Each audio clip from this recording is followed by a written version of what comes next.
Vamos lá, meus irmãos. Vamos lá. Estamos no segundo dia de aula de homilética 1 e 2. É o último bloco. Nossas aulas estão sendo gravadas, tá bom? Então, leia para nós, irmão Tomé, as ameaças, né? As ameaças. As ameaças. Com a nova hermenêutica, há um declínio do púlpito, mas ele ainda continua sendo uma verdadeira fonte de Deus para a aplicação das verdades divinas para o homem. Dá uma pausa aqui. O que seria essa nova hermenêutica, meus irmãos? Essa nova hermenêutica, esse novo formato de pregação que tem sido introduzida nas igrejas. Uma mensagem palatável, como vocês disseram, uma mensagem que não prega isso, que não prega aquilo, dentro de um formato que atenda o cliente. Infelizmente, isso tem prejudicado. Como? Pregador profissional. Pregador profissional, pregador que fala as emoções, nunca fala sobre pecado, está todo mundo abençoado, você é eleito, a visão que você tem, que Deus pôs no teu coração, você vai conquistar, ou seja, fica prometendo mundos e fundos que a Bíblia não promete.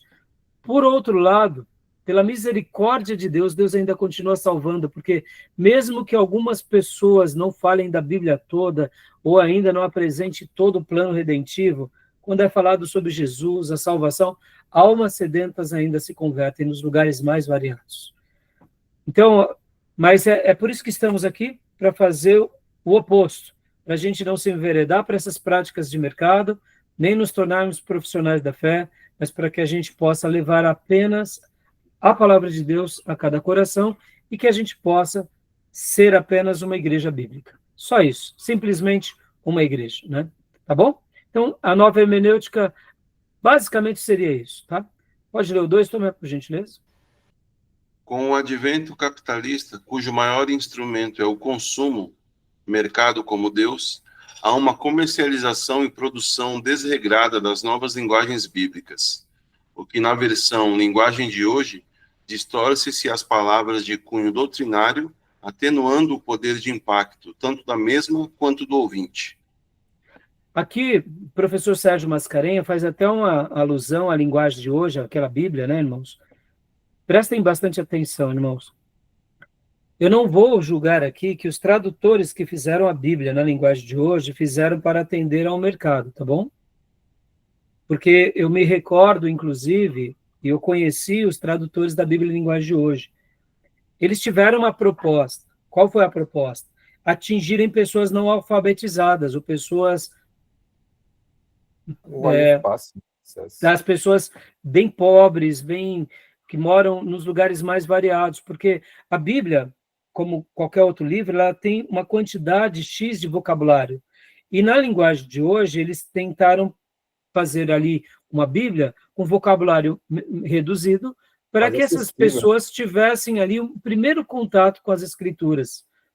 Então, como proposta, foi até útil. O problema é que da linguagem de hoje vieram várias outras linguagens, e aí a gente vê que esse lado mais consumista, esse lado mais do mercado, entrou nas igrejas.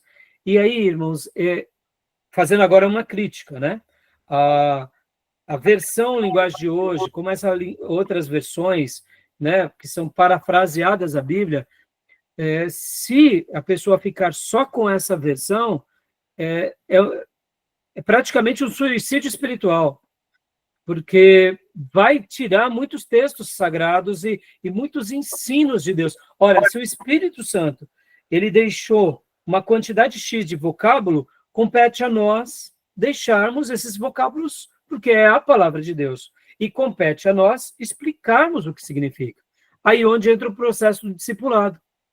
Então, assim, sem fazer um julgamento, né, daqueles tradutores que tiveram essa ideia, mas a linguagem de hoje, quando ela é dada para alguém como um ato inicial, ela é legítima desde que a pessoa vá para as outras versões e não pare ali, porque se parar ali, meus irmãos, muitas doutrinas bíblicas não vão conhecer. E aqui, esse advento, né, mercantilista, a gente tem que tomar muito cuidado, que isso é uma ameaça muito grande, tá bom, meus irmãos? O Pondé falou que ele chamou de Jesus é a grande commodities da igreja da prosperidade, da teologia. Infelizmente, né? É mesmo. E Júnior, eu não vejo a hora de Deus sacudir as nossas igrejas de uma forma onde fique tão claro, sabe? O que é e o que não é. Graças a Deus, assim como nós aqui estamos fazendo o nosso papel, a quantidade de igrejas bíblicas que tem se levantado tem sido maravilhoso. E com o advento da tecnologia, essas igrejas falsas perderam o mercado. Por quê? Porque agora as pessoas podem conhecer uma boa igreja pelos meios de comunicação. Antes não, eram só algumas igrejas midiáticas que dominavam esse palco. Agora não. A pessoa pode ouvir uma boa mensagem, um bom estudo. Então Deus está permitindo e Ele está usando a tecnologia como uma providência de libertação desses mal-intencionados, que usam do mercado, que usam da mídia, que usam do marketing para para crescer. Agora, a gente sabe também que existem as seitas também que se randeiam nesses mercados, né? Mas que Deus nos livre disso, né? Tomé, leia para nós mais 2 ameaças para a gente concluir esse slide. 3. O excesso de inovação da igreja emergente, como a criação de liturgias estapafúrdias e a inferiorização, inclusive do tempo, com relação à ministração da palavra de Deus. Ou seja, irmãos, igrejas emergentes é uma ameaça. O que é igreja emergente, irmão? A gente tem que mudar a igreja para atender o cliente, tá? Isso é um perigo muito grande. Deixa eu até fazer aqui uma meia-culpa. Quando a gente estava na pandemia, os irmãos pediram para a gente dar uma pintada lá na igreja, para pôr no fundo preto, porque ficava melhor com relação à visibilidade. Irmãos, eu não entendo nada disso. Deixei os irmãos fazerem, né? Por outro lado, vejam bem, a gente toma todo esse cuidado para quê? Para a gente não perder a essência. Num dia que a gente for, né, concluir a nossa obra, nosso templo, eu vou querer criar um cenário um pouco mais, eu diria, um pouco mais claro. Porque, me entendo, irmãos, muitas vezes a gente é mal compreendido, a gente é mal visto, sabe? Por outro lado, como eu disse para vocês, a inovação, a gente tem que saber inovar sem perder a nossa essência. Hoje, né, as igrejas com fundo preto estão sendo muito mal vistas, né? Aí quando alguém bota um vídeo assim, eu chego nos irmãos e falo, tá vendo aí, ó, você só vai para pintar as nossas paredes aí de escuro, né, e tal, aí eu brinco com eles. Mas eu mesmo aceitei até por uma questão de luminosidade, para quem chega a mensagem em casa. Mas, ao mesmo tempo, eu vejo que tem como a gente adaptar tudo isso. Isso não é o pior dos mundos, né? Mas o que o slide está querendo nos dizer, o professor Sérgio estava querendo dizer, são liturgias, assim, baseadas em emoções, baseadas em crendices, a questão da inferiorização do tempo, ou seja, você tem que falar ali em 10 minutos, senão o pessoal vai embora, porque são 10, 15 minutos, ou seja, palavras resumidas com frases de efeito. Essa igreja emergente tem sido uma coisa perigosíssima, irmãos. O consumo, né, para o cliente já é próprio para o consumo daquela pessoa que frequenta, né? O problema está na motivação, né? Tudo isso. Exatamente. E o último ponto, Tomé, por gentileza. Diante da sociedade espetáculo, onde o poder se torna midiático, os novos evangelhos concorrendo com o bíblico pela falta de análise das escrituras, disseminando uma cultura evangélica do que conversões ao evangelho verdadeiro. Ou seja, se você tiver uma cultura evangélica, falar que é um evangélico e prosperar como um vale mais do que ter uma conversão verdadeira e continuar vivendo a sua vida simples. Porque o que importa é o quê? É ser midiático, é ser triunfalista, é estar nessas ondas de visibilidades tolas e fúteis. Então, cuidado com essas ameaças, tá bom, meus irmãos? E a conclusão também? A pregação devia ser considerada a mais nobre tarefa que existe na terra. Aquele que é chamado por Deus para proclamar o evangelho deveria descartar-se como o homem mais importante na sua comunidade e tudo quanto fizesse para Cristo e para a igreja deveria manifestar-se na sua pregação. A.W. Blackwood. Olha que frase, que pensamento maravilhoso, eu acredito nisso. Amém, meus irmãos? E assim concluímos esse slide. Alguma pergunta, alguma dúvida? Tudo bem? Tranquilo até aí? Joia? Tranquilo. Vou abrir aqui o segundo slide para a gente poder prosseguir, tá bom? A gente vai ficar mais alguns minutos em virtude do nosso horário. Então, vamos lá.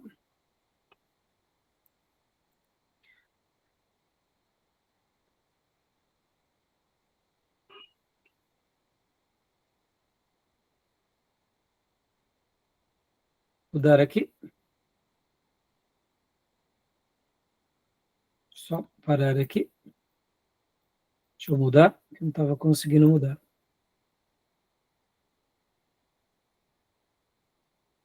Só um segundinho. Segundo slide, esse aqui.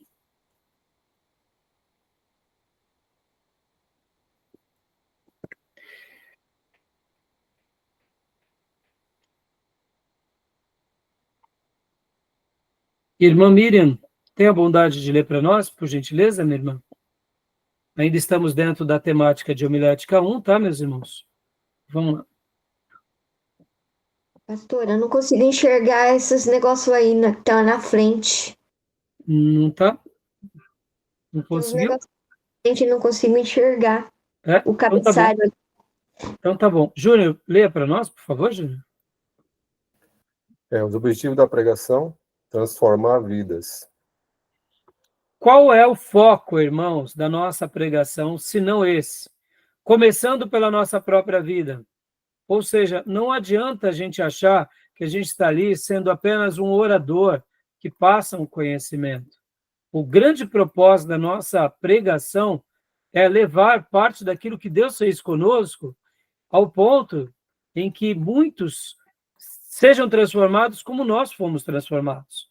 Então, o grande objetivo da pregação é termos a nossa vida transformada e levarmos essa mensagem que transforma vidas, tá bom? Pode ler, Júnior, para nós, por gentileza.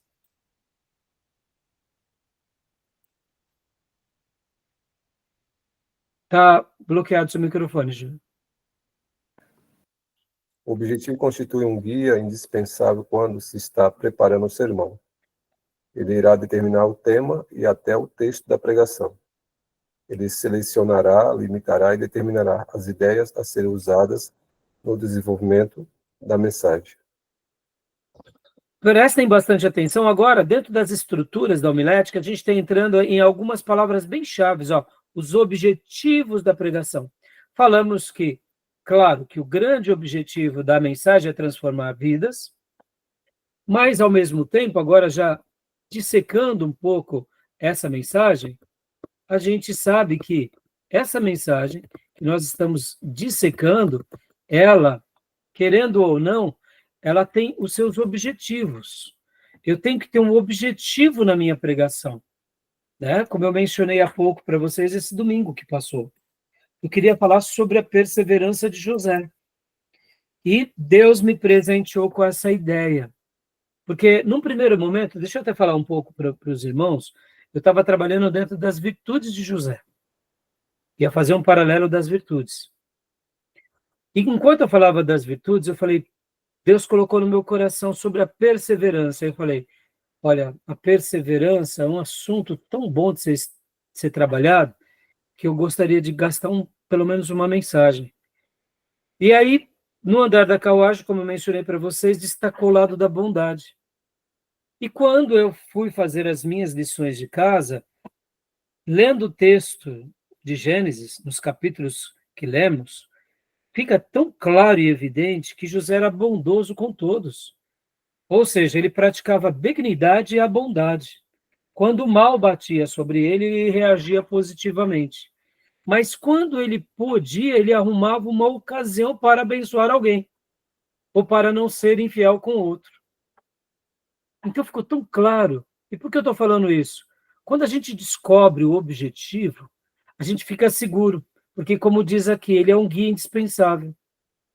A gente, então, começa a trabalhar em cima desse objetivo e, aos poucos, a gente vai dando e determinando o texto, o tema.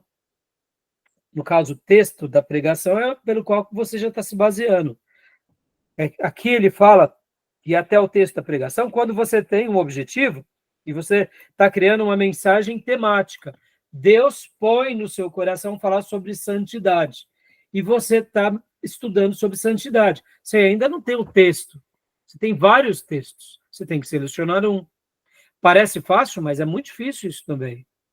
Então, percebam que o objetivo da mensagem, o objetivo da pregação, ele é muito importante. Para que a gente tenha esse rumo e para que a gente desenvolva a mensagem, tá bom? Uma coisa Tudo bem até? né? Sim, objetivo e propósito está bem alinhado, viu, Júnior? Né? Bem alinhado. E aqui, rapidamente, irmãos, a gente vai dar uma passada agora por vários tipos e vários objetivos, né? Por exemplo, quando a gente fala sobre objetivo, aqui, só para vocês terem uma ideia, há vários objetivos, né? Poderíamos dizer assim, que o objetivo da mensagem é uma coisa, mas dentro desse objetivo da mensagem, você muitas vezes tem que, eu diria, cada mensagem tem um objetivo. Cada mensagem tem um objetivo. Ora é consolo, ora é conforto, ora é exortação, mas também você pode, muitas vezes, trabalhar dentro dos objetivos, dentro daquilo que você vai fazer. Por exemplo, é uma mensagem de evangelismo, é uma visita, é um culto no lar. Então, você já vai com a mentalidade do evangelismo. Você já vai com a mentalidade de fazer o desafio. Você já vai com a mentalidade de poder saber que ali naquele lugar a maioria das pessoas não conhecem a Cristo. Então, dentro das várias classificações de uma mensagem, os vários modelos, muitas vezes o modelo te facilita ter um objetivo.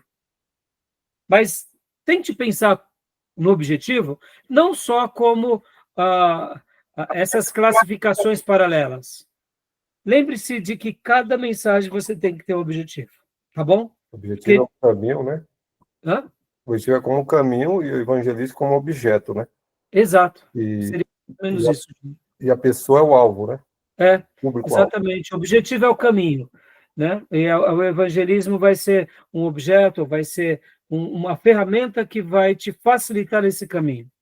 Mas, ao mesmo tempo, lembrem da palavra objetivo, porque ela é muito legal, irmãos.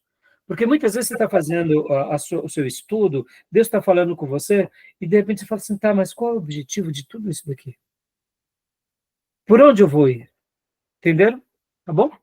Então, aqui, o nosso slide, agora ele vai trabalhar sobre vários tipos, vários objetivos. Então, vamos ler rapidamente, tá? Leia para nós, Júnior.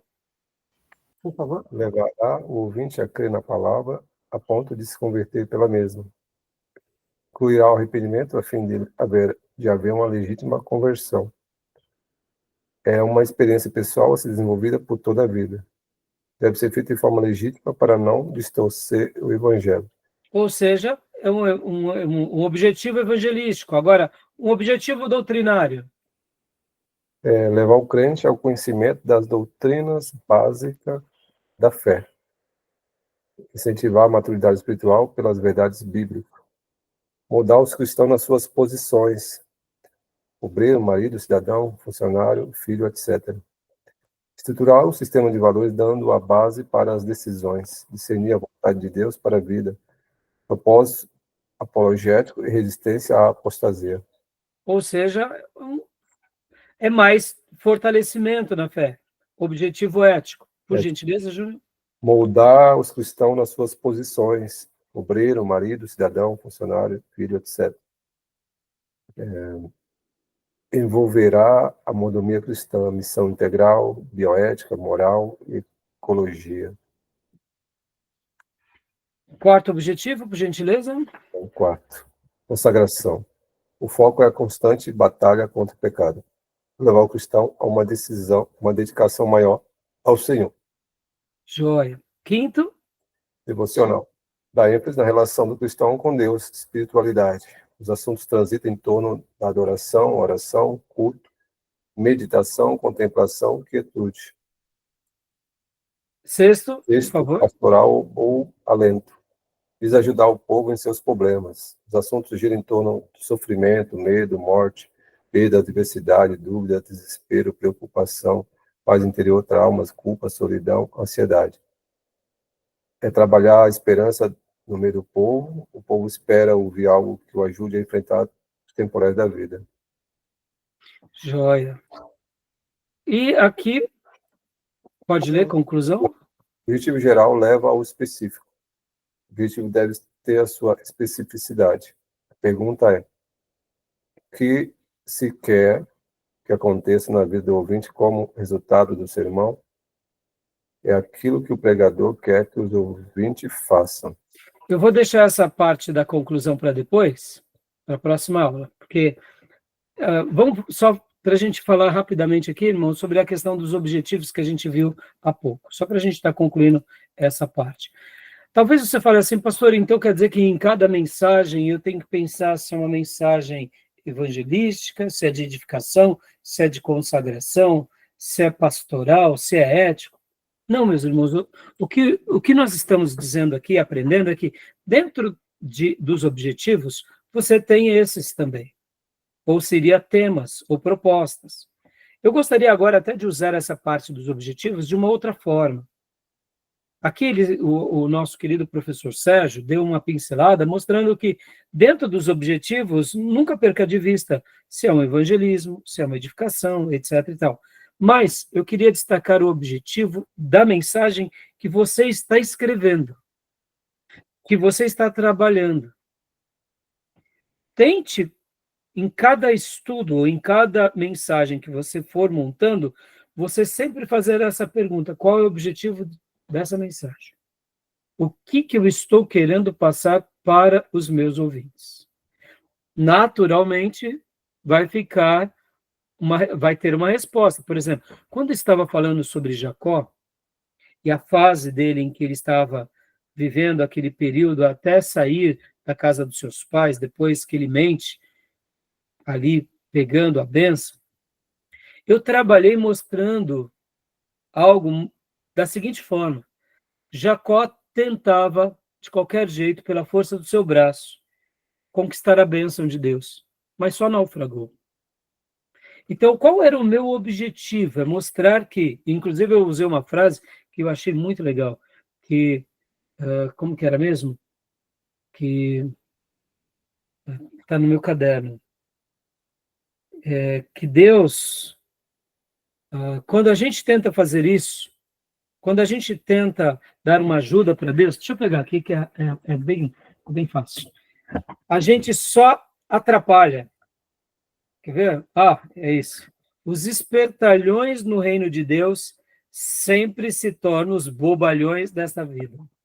Essa frase foi muito legal, que acabou sendo uma máxima que eu citei em várias mensagens quando eu falei sobre Jacó. Porque ele era um espertalhão, ele queria bênção a qualquer custo. Nem que para isso ele negociasse a sua consagração, negociasse a sua santidade, negociasse a sua relação com irmãos, com os pais, mentisse.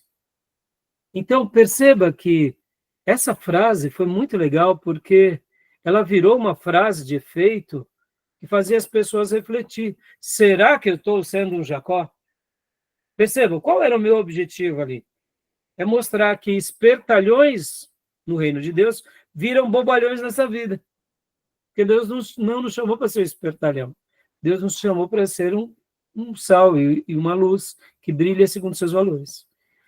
Então, percebam que o objetivo que eu queria destacar aqui para vocês é isso. Numa mensagem, na medida do possível, eu sei que, irmãos, aqui a gente está aprendendo a parte mais técnica, etc e tal, mas só quem prega sabe como é difícil pregar. Vou falar um exemplo. Eu estou analisando aquele texto lá da figueira. Jesus passa e ele amaldiçoa a figueira, que ele foi para ver se tinha figo, né? Sim. E passou na minha mente aquela questão, né, das aparências engana, né? Sim. E tinha muita folha, né? Então, induzia a ter figo, que era tempo de figo. Então, seria como se fosse objetivo, né? Sim. Exatamente. Qual o objetivo ali? As aparências, elas enganam. Ou seja, será que eu estou me tornando alguém que vive só de aparência? Isso. Dentro da igreja, dentro do reino, né, Gil? Perceba, você já... Olha o objetivo, você está trabalhando, você está querendo desconstruir essa ideia, que é uma ideia muito legítima até para essa vida, porque a gente precisa ter uma boa aparência. Sim. É a primeira imagem que fica, né? Ou seja, é a primeira imagem que deixa. Sim. É importante. Tem dois lados, só porque eu estava assistindo aquele programa de calor dos Estados Unidos e eu vi que muita gente chegava lá humilde, com a simplicidade, aquela roupa simples, eles olhavam já com preconceito e falavam, isso aí está descartado. E de repente aquela pessoa era, nossa, cantava demais. E olhava pela aparência. Exato. Ou quando vai, por exemplo, né, Júnior, um caipira lá numa loja de carro chique, chega lá de chapelão, botão meio sujo, meio rasgado, se não dá atenção, ele chega e vai lá e compra em dinheiro vivo. Verdade. Quer dizer, então vale para os dois lados, né? Você vê. Davi, né, quando foi eleito, lembra dos irmãos? Sim, exatamente. Quando foram aparência, né? Olha, você já está com a mensagem. Olha aí. Você já está com a mensagem. Mas perceba o objetivo. Você está querendo desconstruir essa aparência, que é mal, mas de repente também pode ter a outra, aquela que ninguém vê. Isso. E que Deus vê. Ou seja, olha aí, ó. Opa, dá duas mensagens. Jesus falou para os fariseus, né, que ele não aceita a aparência do homem, né? Sim. Externa, né? Muito bom. Tá vendo? Então perceba que você já está trabalhando. Agora, ó, você viu um objetivo, de repente a sua mensagem tem duas abordagens. Sim. Aí de repente você fala, não, eu vou trabalhar primeiro nessa, na aparência dos homens, e depois eu vou falar na aparência que Deus vê, naquela que os homens não vê. Ó, dois objetivos. Vai me ajudar aí. Duas mensagens. Não, já. Vocês entendem, irmãos, que aqui não é que o professor Mascarenha, nesse slide, ele transmitiu o objetivo como se fosse, o objetivo está no evangelismo, o objetivo está no consolo. Não. É que o consolo tem um objetivo, o evangelismo tem um objetivo. Mas agora eu estou querendo dar uma contribuição a mais. Lembre-se que cada mensagem, cada texto bíblico tem um objetivo. Se está na palavra de Deus, é que tem um propósito. E se tem um propósito, compete a gente estudar, orar, buscar Deus, para que, no momento em que Deus trabalhar no nosso coração, a gente possa falar para as pessoas e extrair aquele objetivo. Verdade. E entender qual foi o objetivo deixado no texto e passar para cada um. Verdade. Tá bom, meus irmãos? Então, a gente vai aqui, depois a gente parou ali na parte da conclusão, tá? Beleza. E aí a gente dá sequência a esse material. Bom, como vocês já sabem, esse material eu já disponibilizei tanto no nosso grupo de WhatsApp quanto no nosso grupo de Telegram, tá bom? Diga, minha irmã Miriam. Eu gostaria de falar aqui, pastor, tá falando do objetivo, né, da pregação, e antes da gente falar o objetivo daquilo que a gente vai falar, Deus vai falar no nosso coração. Em primeiro lugar, vai falar conosco, né? E depois a gente vai transmitir, né, aquilo que o Senhor falar ao nosso coração. Que nem tá falando aí do objetivo, que o pastor falou sobre no domingo, o pastor pregou sobre o José, né? Que o José era bondoso. Então, eu acredito que quando Deus falou na boca do pastor sobre como José era bondoso, Deus fala ao nosso coração que nós também devemos ser bondosos com as pessoas. Sim. E quando fala sobre ter ética, né? Para a gente ter ética em falar e ajudar a moldar o cristão, a gente também tem que ouvir Deus falar no nosso coração que nós também tem que ter uma ética de princípios na presença do Senhor, né? Eu acredito assim, era isso que eu queria perguntar, pastor. Não, é isso, exatamente, Miriam. E na realidade, Miriam, o pregador, ele ouve duas vezes, né? Verdade. O pregador vive o dilema da espada de dois gumes. Antes de cortar aqui, Deus corta aqui. Corta primeiro no pregador, né? Irmãos, tem vezes, olha, deixa eu dizer uma coisa até para vocês aqui, com toda humildade. Primeiro, né? Tem vezes que tem mensagem que eu demoro a pregar. Porque naquela área eu falo, não estou legal. Então eu não me sinto justo de pregar. E eu vou buscar mais a Deus. É verdade. Já tive momentos da minha vida que eu falei assim, não vou pregar agora isso daqui, não.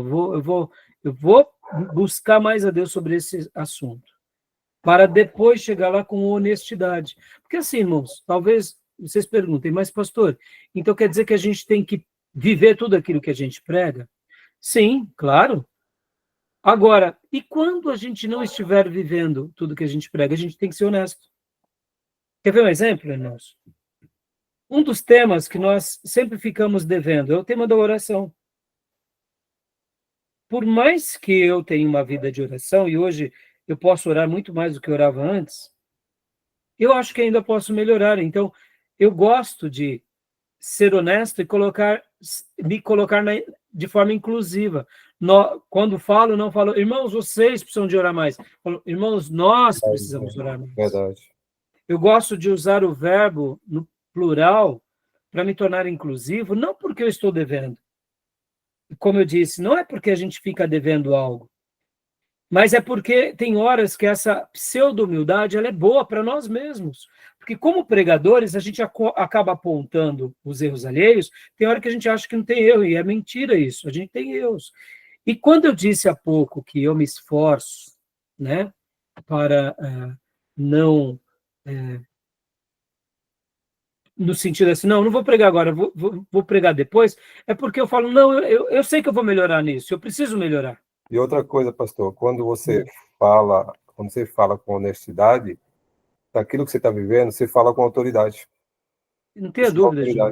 Não tenha dúvida. Porque senão e mesmo, exatamente, e mesmo que eu use vocês, eu não transpareço arrogância, porque o Espírito Santo legitima. Agora, é bom usarmos nós, sim, porque claro. Você se coloca também como parte do todo. Sim. E assim, irmãos, digo isso sem medo de errar. O pregador, ele tem que viver tudo que prega? Tem. E quando ele não viver? Ele tem que se esforçar ao máximo. E é essa a lição de casa que eu procuro fazer. Esforçar ao máximo de tudo para poder ser leal, né? Ser honesto, né? Na minha pregação. Tá bom? Diga, Miriam, você queria fazer mais alguma pergunta, filha?